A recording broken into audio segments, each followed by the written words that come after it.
My name is Thomas Jeffrey, and we'll have a session. This session will be on the role of the instructor in collaborative group learning.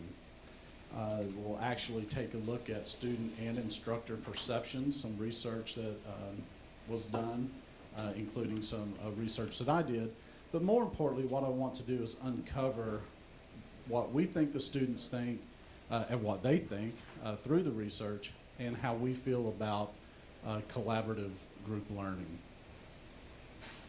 The first thing I want to do is kind of give a reference point for what I mean when I say collaborative group learning, because that can take a lot of forms. Some may say that the round table that we had today was a collaborative group. And I won't say that that's untrue. In many ways it is. And in many ways it's kind of what happened, what we would expect in any group in terms of experience sharing, etc. But for the sake of this discussion, what we're going to take a look at is a group that stays together for 4 weeks that has at least 4 group members in that. In fact, 3 to 5 group members would be the criteria. And that they're working on an ill-structured problem. Okay, so when I say, and for the sake of what we're talking about today, when I say collaborative group, I'm saying it's a group that has been put together in any form, meaning that they could have been randomly chosen or they might have self-selected, but they worked on a project for more than 3 weeks. Okay, so they had some time together. So what we're going to do today is talk about a couple of things. I'm not going to spend a lot of time on the study details, but in particular what I want to talk about is when we think about roles and we think about perceptions, one of the things we have to give some thought to is where value comes in.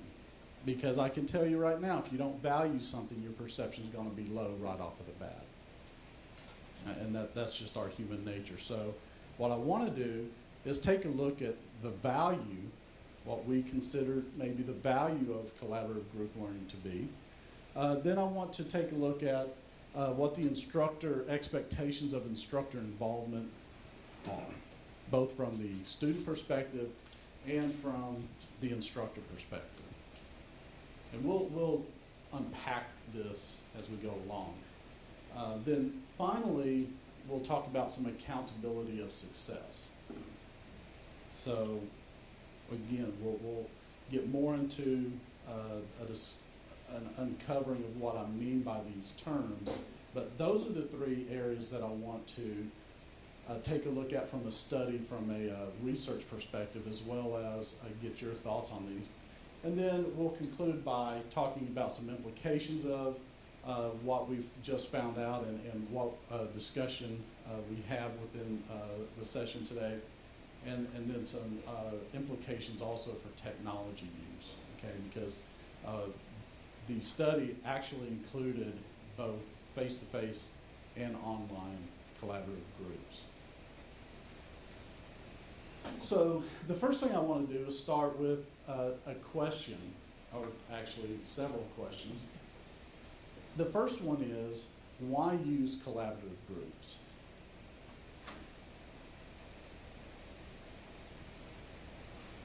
Why do any of you use collaborative groups? For teamwork. So community, teamwork. Anybody else use collaborative groups?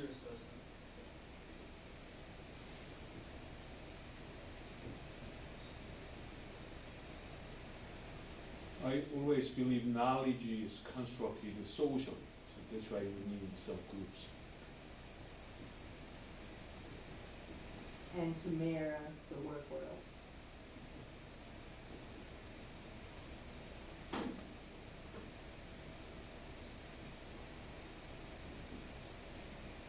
Anybody else? To generate more ideas, more varied.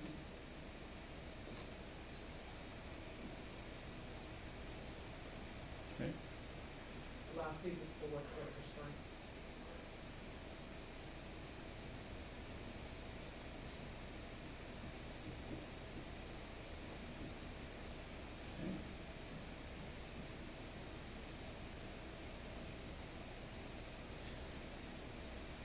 So that's a good list. We'll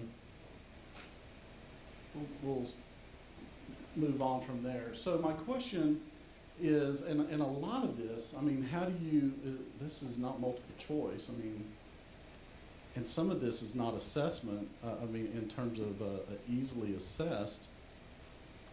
I mean, how do you know?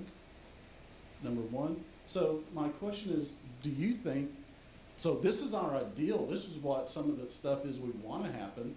Do we really think when we have the collaborative groups in class, does it actually work? And this is opinion. This is your, you know, I'm wondering what you think. Do you think it actually works? Or do you think it's kind of overemphasized? I think it works. One of the things that I've experienced firsthand in a couple of my classes is somebody will be working for a company, and they'll need somebody to hire, and they'll go and ask somebody that they know that has worked well in groups if they're looking for a job or out seeking a job, and they'll ask them to come in for an interview. And I have found that that works really well, and a lot of it's used in all of those ideas that we have on the board. So I think it's a good way to seek jobs. Anyone else? Okay. So, do you, I mean, in this case, it sounds like it meets these kind of soft skills in some ways, some might call that, because we're definitely not necessarily here testing, do you know this principle, can you define this term? That should be underlying this, but what we're not doing here is directly testing a bit of knowledge. What we're asking them to do, in most cases, when we talk about especially some of these, is to take all of that and apply it, tie all of that, synthesize all of the knowledge that the student has gained into a product, into an artifact. So that's kind of what happens, not kind of, that is what happens when we're talking about group work in most cases. How do you think the students feel about that? The students that end up doing the majority of the work don't like it. I can tell you that because my daughter is in a graduate group right now, and she's had a very difficult time. She's had to lead the group, and when they submitted all the work to her, it was almost nothing. So she had to take her time and redo everything in order to get a good grade. And she said it's been that way all of her life. And you know, it is. Certain students end up doing the majority of the work, and even in the workplace, that's true. I don't know how you would ever change that. That's probably how all of us feel as well. Each of us have went through a program where we felt the same way. At one time or another, that's just how it is. At one time or another, each of us have had to be the leader or take the lead in group work where we've had to pull the weight of someone else. And that's how it is, whether or not we like it. And there's been times when I've been in groups where everybody pulls their weight, and it's an awesome, that's the way it works, and it's an awesome group. And then there's been times where I've done all the work for everybody. That stinks. But if you want the A, you do the work. Let me just share my experience as a student in a group. So in another university, Indiana University, always I was involved in group work as a non-native English speaker.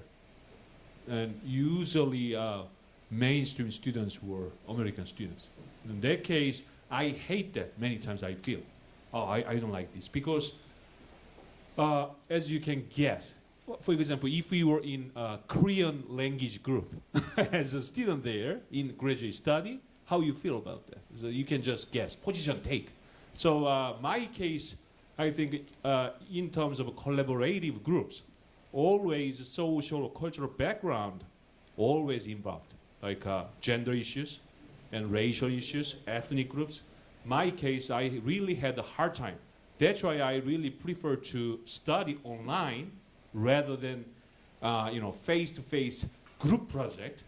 Or I really enjoying studying myself, so just based on my needs. Many times I found. But now, more and more I really enjoy it. But as Elaine, I'm a kind of very active person. But in class, face-to-face collaborative groups, I guess other members in my group, they feel Mr. Nam is very shy guy. Even though I don't believe that way. Why? Yeah, just. Anybody else? Yeah. All right, thanks. Well, yeah, I mean that's you've hit on some key issues that we'll see that you're not alone. I mean and when I started thinking about collaboration, I had an ideal. And so I was very passionate about collaboration, and so I held it up in a pedestal. And as I started to find out that more and more folks were either cynical about collaborative groups or didn't like them for a number of reasons that have already been stated, I got interested in, well, let me find out more about this. And so without going into a lot of background about how I got involved with collaborative group research, when I was in the industry, I worked in groups all the time, and not for, it was very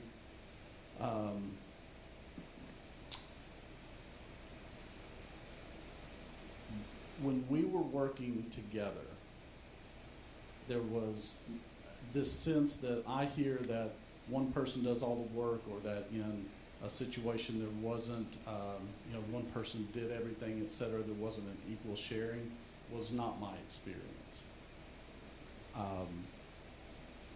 That doesn't mean that it's not true, and certainly in coursework in the academic world, we hear all the time about social loafing and things like that. But for me, my experience was that these collaborative groups were, that exponentially better product came out of that than any one of us could have done alone. And the experience itself was magnitude by how we fed off of each other. And so when I looked at what was important, that I thought was important to learning, was that we build that connection between the real world and what we're learning. Then it also became very important to me that I look into how collaborative groups can play a role in that.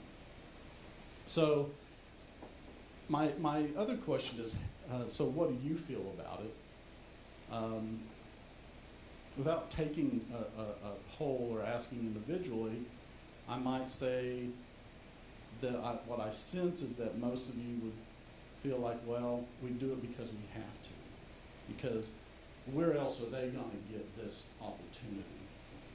Is that fair? Is that an overstatement? That if we don't do it, who's going to? Where do we give them a chance to do this? So that they can build some of these skills, so that they can experience what it's like to work on a team. Go ahead. Well, most of our, I don't want to say most of our, but I would say a great majority of my students are actually athletes here. So they actually get a lot of this also from playing in their athletic sports. So when I get them into collaborative groups, my main goal really is to make them create the community within the classroom, because many times they come in and they already have communities on their teams or in their dorms or with their high school friends. And so I find that the classroom's a lot smoother if they have a connection to each other. And the collaborative groups really allows them to find out each other's strengths and really get to know each other. So for example, at the end of one of my classes, when they had a group project throughout the semester, I'd say most of them started going to lunch with each other. I know a couple of them started dating. I don't know if that's a good or a bad thing, but it is what it is. But, and it really helped because at the beginning of the semester, no one wanted to sit by each other. They didn't make eye contact. So it was really good in that respect. And all of their grades improved. And I think that folks who play on team sports probably have a better idea of what working on a team level like that looks like than maybe someone else. So well, I won't spend much time here, except that what I was really looking for was trying to understand, well, why don't learners want to do this? It's going to be good for you. You're going to want to use it when you get out in the real world. You're going to need to work on teams. But the reality is that there are so many confounding factors. When you just turn a group of students loose to do something, there are a lot of confounding factors, including social loafing, including time management, including not even communicating enough to understand what the problem is, much less come up with a solution for that. And so as I went through this process, I began to think about, well, what about me? As the instructor, do I play a role? How can I help? Is there anything I can do to help the process? And so what I found in the literature review was that this idea that our past experience affect our future perception of an event. So our attitude about something is based upon how well we feel about that event, and that creates a perception for us. And so as an instructor, as an influencing factor, what can I do to make that collaborative group work a positive experience for the group? That question brings with it, is it even my role? Is it even my responsibility? Is it not the student's responsibility to do the work? How much involvement should I really have? So, again, you've already seen some of the construct that I was looking at, the value benefit, the accountability to success. So in other words, I throw a group together. At the origination of that group, one of the big unknowns is how much the students expect me to be involved to make them successful, and how much I expect to be involved to make them successful. Because if they're saying that I need to be an active in their success, and I stand over in the corner and let them work, then they're going to blame me when they're not successful, if that's one of the expectations that they have. And then instructor functions, what can I do? Do I sit down in their group and kind of be the leader of that group? It's going to take a lot of my time. So that was a study, demographics. I studied both students and instructors. Again, I don't want to spend a lot of time on that. We can have lunch if you really want to hear more about that. But what I want you to do is take out your iClicker, and I want you to answer this question. Let me go ahead and start the poll. Of the following value constructs, which do you believe is the most important to the learner? That it supports their learning goals. In other words, it helps them be successful in their learning. That it's a pedagogical value. It really helps them learn.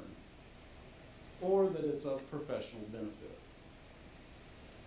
So, A, supports learning goals. B, pedagogical value is important. Or C, it has a professional benefit from the learner perspective.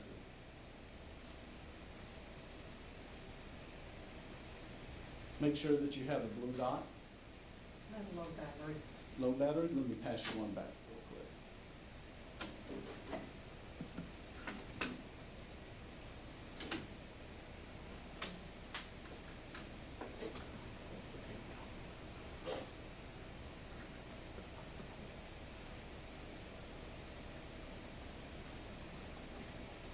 All right. So, what do we think? We think that the learner really understands this pedagogical value, that the learner gets that it's important to them, whether it's explicit or not, that they understand that some of these values that we put over here, some of these reasons to do group work is important to them.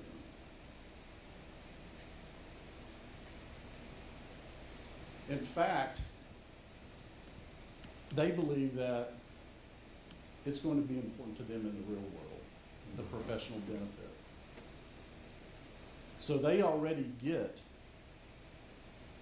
that this exercise is going to be value for them in the real world once they get out of, it's a future benefit.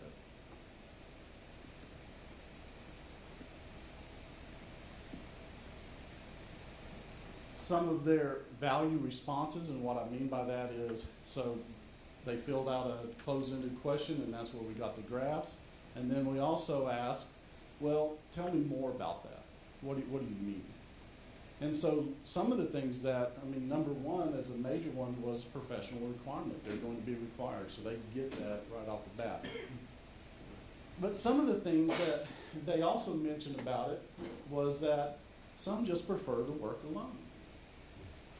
I don't like working in groups. I do better alone. Despite the fact that I'm made that in my professional world that I'm going to have to work on a team, I prefer. So you're working, you have some things that you have to work against right off the bat.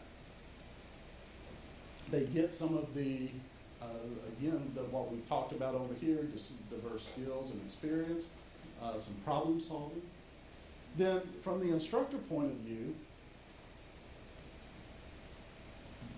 we pretty much laid it out right there. The instructor knows how important this is because they believe at some level that interacting with others, that sharing of experiences, that being able to do time management, to help one another achieve and create something is important. Some of the things that we have to be concerned about, though, and that we've voiced, or at least the participants in this study voice, is that, it's got to be appropriate. If you just throw it out there and you just say, here's a collaborative project, the student may pick up on the fact that you don't think it's that important. The appropriateness and relevance. And then also the instructor level of effort. And this is interesting because in the findings, the instructor level of effort is, man, it just takes so much on my part to manage this. While the student is saying, shouldn't they just give us collaborative work so they don't have to do anything? So they give us one grade for 25% of the score, right? So we've got some interesting dynamics going on in terms of perceptions. So let's go to accountability, our instructor involvement. We're going to take a look at a couple of these constructs moving beyond do we feel like it's valuable, but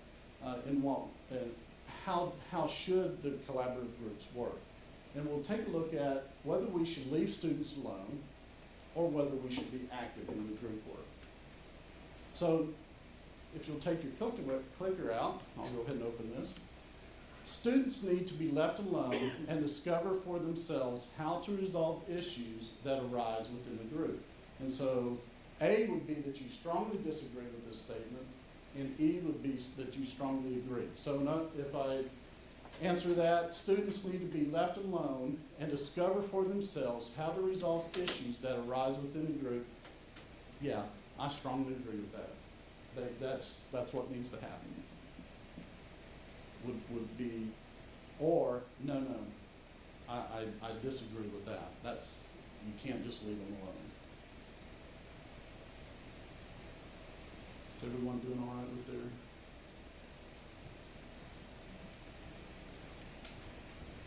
All right, there we go. So let's see.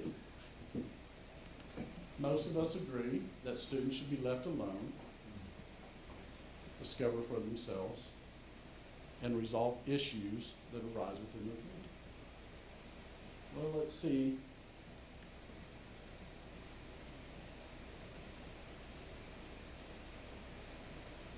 The instructors pretty much,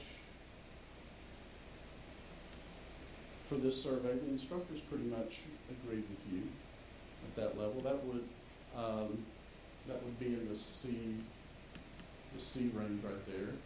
The learners, on the other hand, slightly were about the same.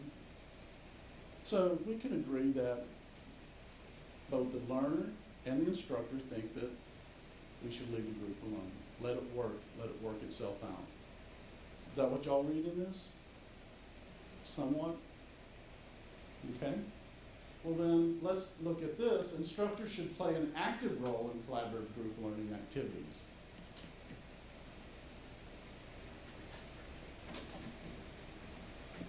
And again, active is not necessarily well defined, but just the word active would mean that they would be more engaged, that they would be an active part.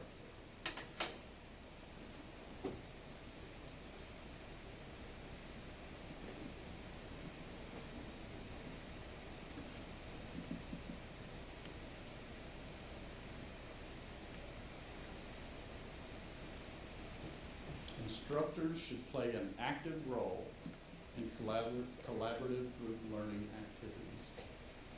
Okay, has everybody got their blue button on?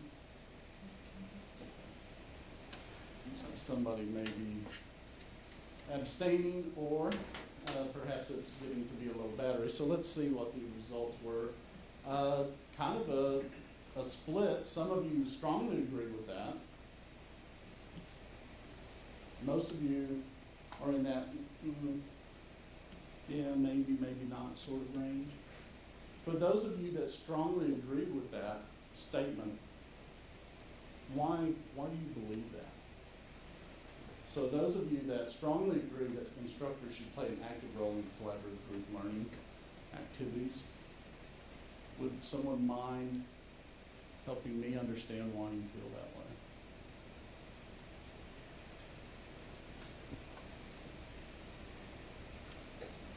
Well, if not, let's see what our survey respondents said. Again, the learners and the instructors are pretty close together, that they both feel and believe that the instructor should play an active role at the slightly agree level. I think there's still a teaching component that has to be had there. Instead of, Say that again? I believe that there's still a teaching component that's still required there, as opposed to letting students totally break off and do their own thing. There's still teaching opportunities that the instructor can take advantage of when those arise in group projects. Good. I would like to kind of draw attention to the kind of both ends of the spectrum of these two questions. So let's just leave students alone. Both instructors and students pretty much agree that we should leave them alone. At the same time, they both agree that they want instructors to be active. So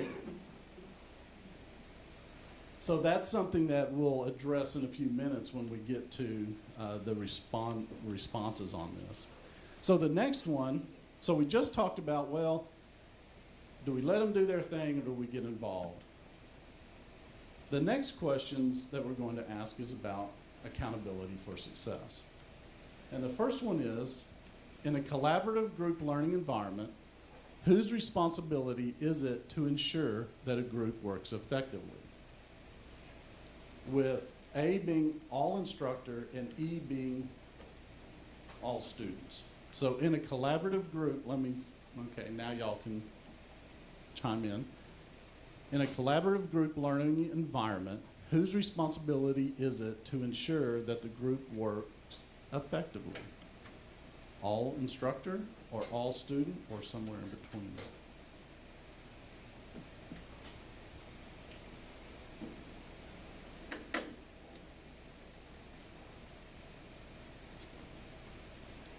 Has everybody voted? We might need to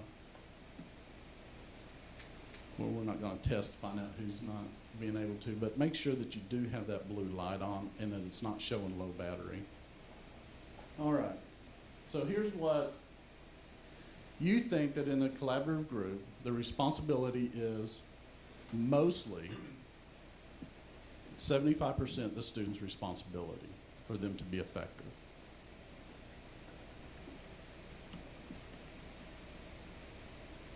And that is, as you can see here, it's in line to some degree with what other instructors said, but look how the learner has responded to this.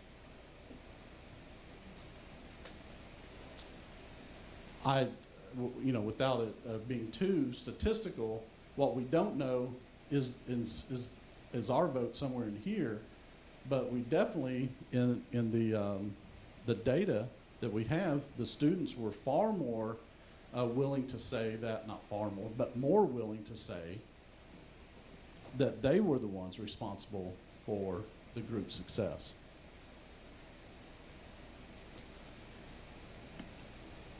So in a collaborative group learning environment, whose responsibility is it to ensure that the learning process is supported? Now, that's a slightly different question. The first question was that the group work effectively. Now I'm asking, in this collaborative environment, whose responsibility is it to make sure that learning is facilitated and or occurring? So let me open the poll. Is it all instructor or all student?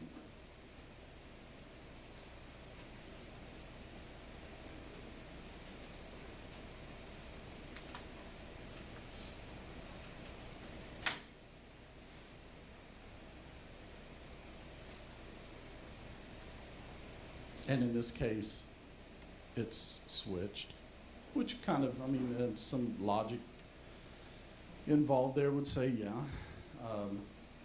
It's the learning process we're talking about, and that's what we're in the business of as educators, is facilitating learning. And the respondents pretty much voted along the same lines. Okay? So one of the big reasons that I do this is to help us really get a handle on we're pretty much all thinking the same way about collaborative learning, okay? That our responses are very similar to the responses of a totally different group.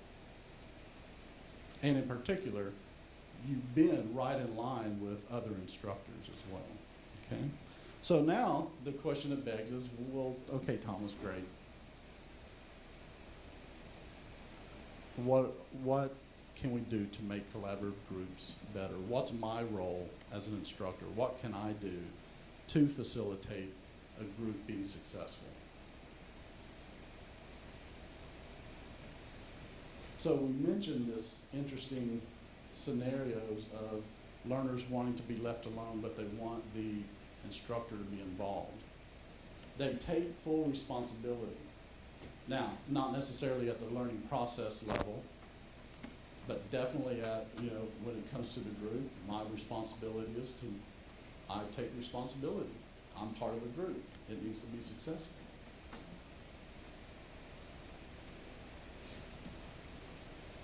So, let me ask then, what roles do you all believe that the instructor should play?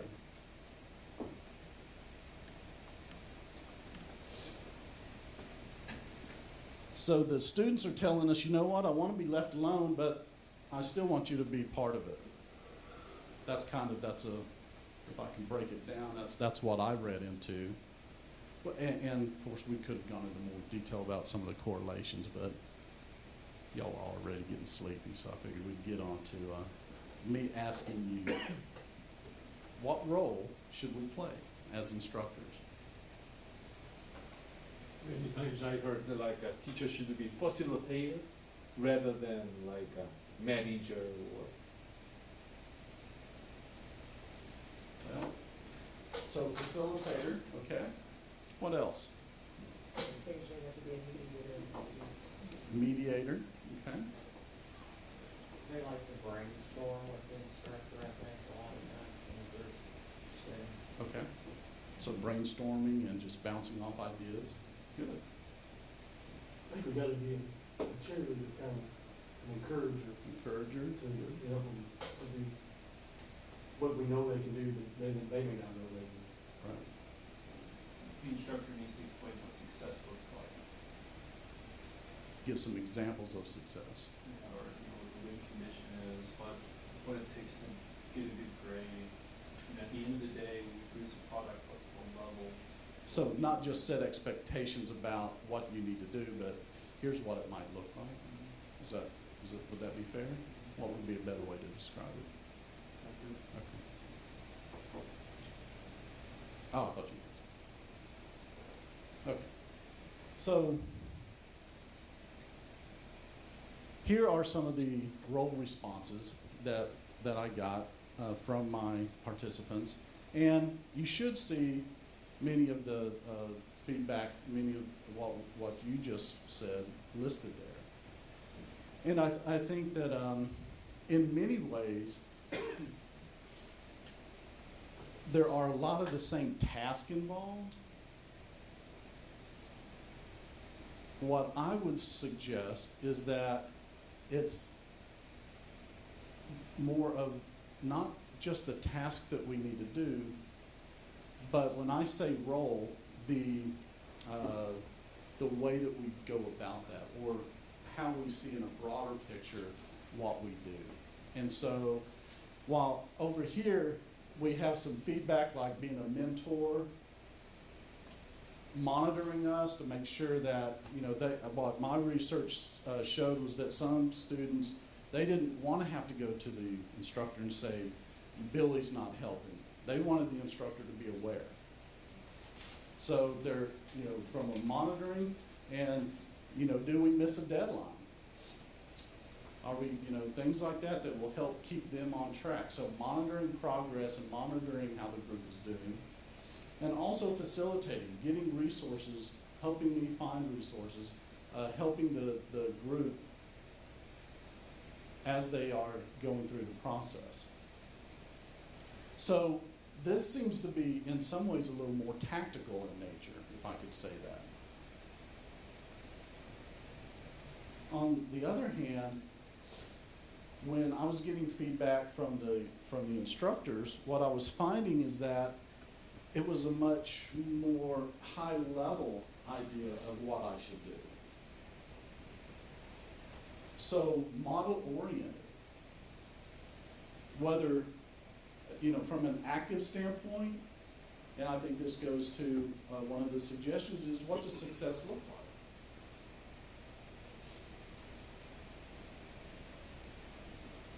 like? Expert thinking, I believe, is we've talked a lot of times today about, well, what's the role of the instructor in this new world of education, higher education? I believe that is to uncover for our learners how we think. From an expert thinking standpoint, be explicit about what it is and how it is that I solve problems. So when you're in a group and you can help them, without giving them the answer, you can help them understand how to address the problem. Show them from an expert thinking point of view how you approach and solve that problem. And so in all of my classes, one of the things that we learn is, besides the subject matter, is I outline a process for them. Analysis, design, development, implementation, evaluation. That's part of what they learn in my class, and that's a takeaway both for the rest of their lives, but also in terms of the group work. They know where they ought to be. So for monitoring, when I say where y'all at with the analysis portion, then I know and it's broken down, I know where that group is at. And you can tell right away if they've given much thought to it, and if they haven't given much thought to it, you can start unpacking what's going on in the group. That's an evidence. It's a formative sort of evaluation.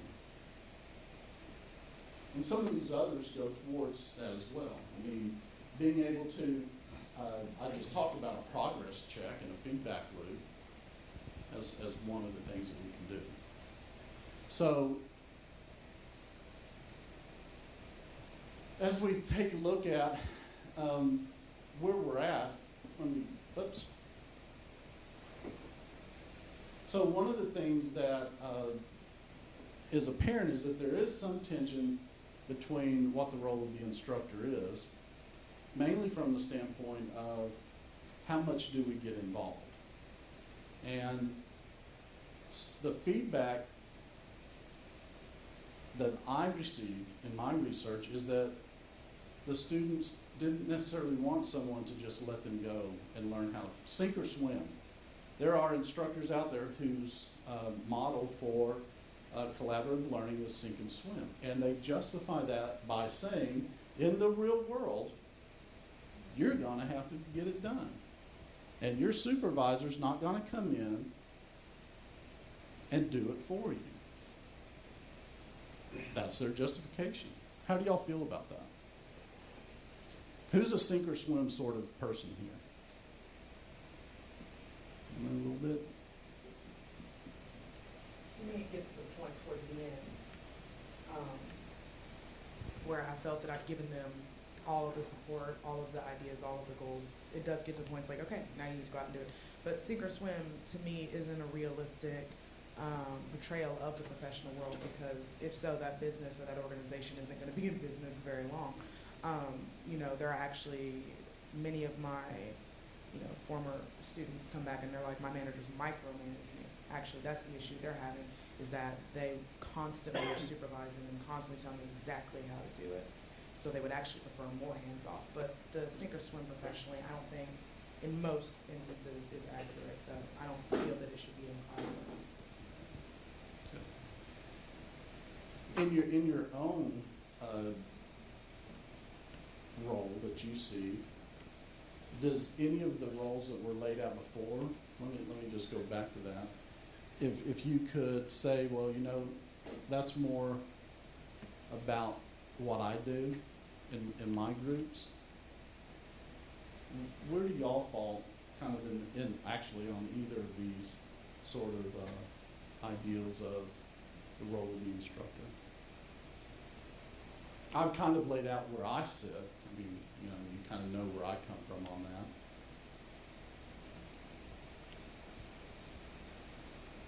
How many of y'all do group work in class? Okay, so most of you. How many of you eavesdrop on your groups?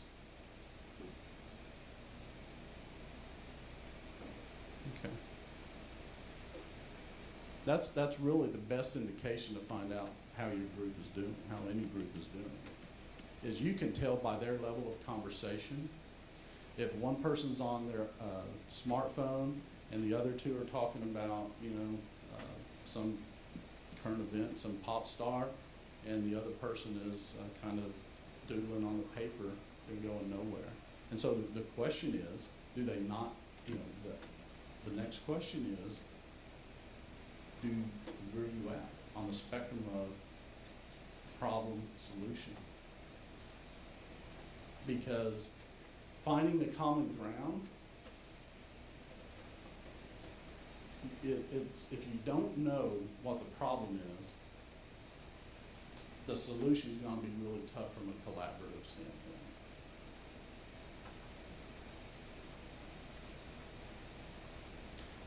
Most of the groups most of the learners and instructors who said, certain groups work really well, one of the reasons that they did so is because they found that the more time that the groups spent together, the better that they gelled. They got to know each other. They got over the trust issues, the perceptions issues. So they got to where they were okay with each other.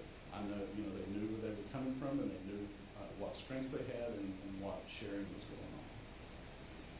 So now that you had some time to think, does anybody want to share about where they are?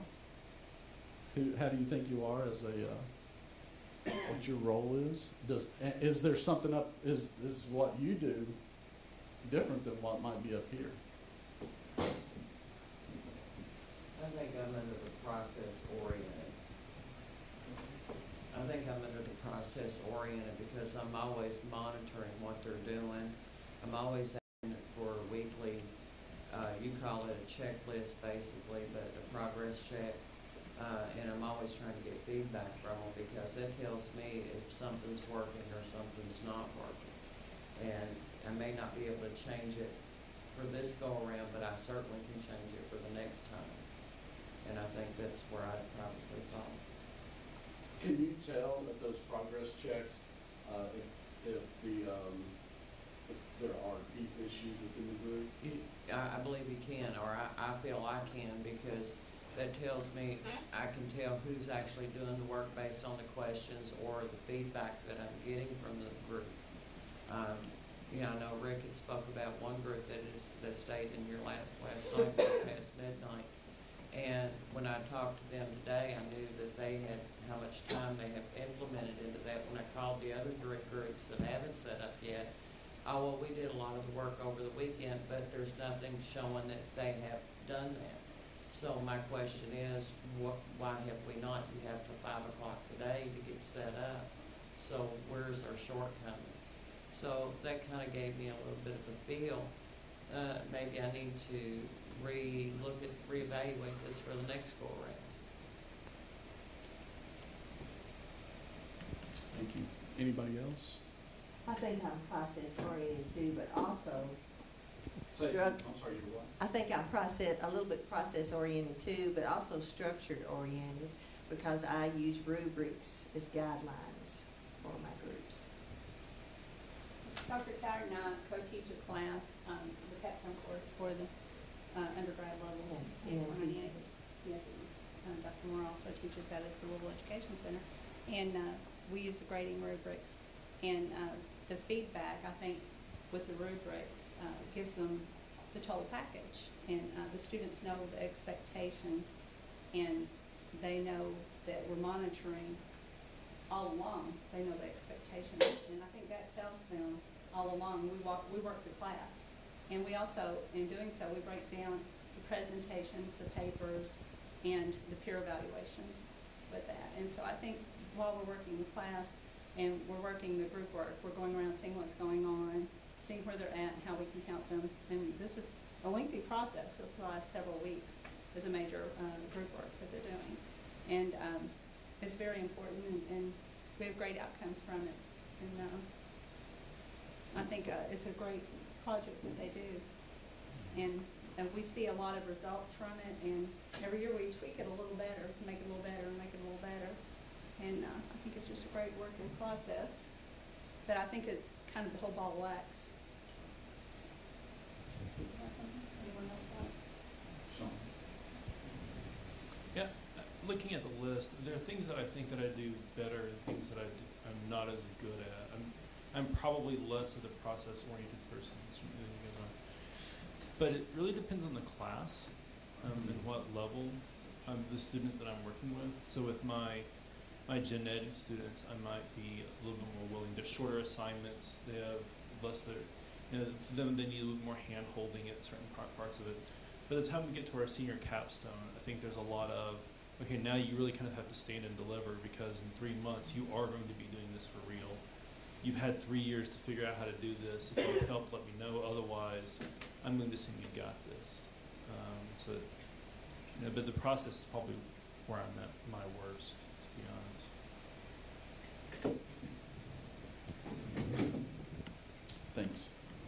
We're running out of time, so I don't want to keep you any longer. But just thank you for your time, and I just encourage those of you who don't use collaborative group learning, that it can be successful, but those of you who are doing it know that it does take some time. That it's not that scenario where the students think that they're just stepping away, that they're not they're doing this to get out of it easy. In fact, in both cases, for the instructor and the learner, the responsibility and accountability and how much level of effort you put in does make a difference. So that's my parting thoughts on this. We didn't get to the online thing. Maybe I'll present that in a future class or session. So thank y'all and have a great day.